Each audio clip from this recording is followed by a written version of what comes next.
जब तक व्यक्ति को लगता है उसके परिजन की सिद्धि स्त्री, पुत्र, धन या स्नेहीजनों से है, तब तक वह उसके पीछे गतिशील रहता है।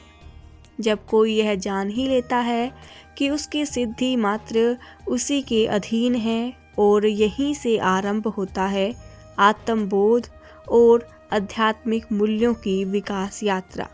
सत्यम शिवम सुंदरम, यह तो हम सब ने कई बार सुना है। सत्यम का मतलब है सरलता, शिवम का मतलब है सहजता और सुंदरम का मतलब है सजगता। जिनमें यह तीनों गुण हैं वह भगवान के बहुत करीब है। बात पुरानी है। एक किसान 4 आने प्रतिदिन कमाया करता। 1 आना माता पिता के लिए लाया करता, 1 आने से बच्चों का लालन पोषण करता, 1 आने से पत्नी और स्वयं पर खर्च करता, 1 आना दरिया में डाल देता, अर्थात 1 आना परोपकार में व्यय कर देता। अगर धन में ऐसी व्यवस्था हो जाती है तो धन हमारी घुटन का कारण नहीं बनेगा। स्वयं की कमाई उपयोग करो, पर व्यर्थ में संग्रह मत करो। एक धनपति मरने के बिल्कुल करीब था, लगभग अचेत अवस्था में पड़ा था। कभी कभी चेतना लौट आती। जब जब होश आता वह अपनी पत्नी से पूछ लेता था, बड़ा पुत्र कहाँ है या मंझला बेटा कहाँ है। तब पत्नी बता देती, सब वही है, आप ही के पास है। फिर अचेत हो जाता। सभी पुत्र वहाँ खड़े हो जाते।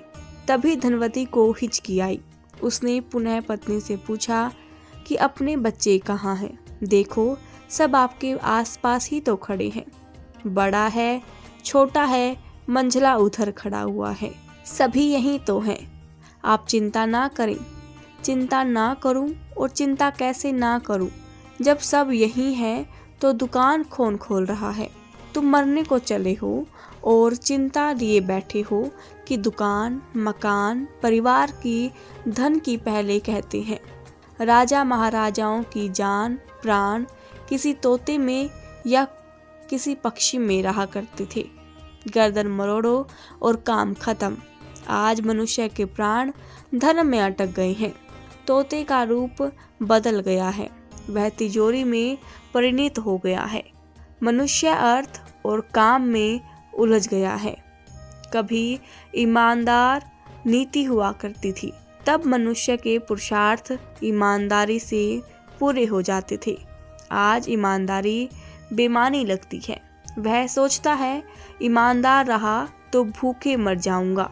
मनुष्य को ईमानदारी और बेईमानी से मतलब नहीं है, उसे तो अपनी आकांक्षाओं को पूरा करने से मतलब है।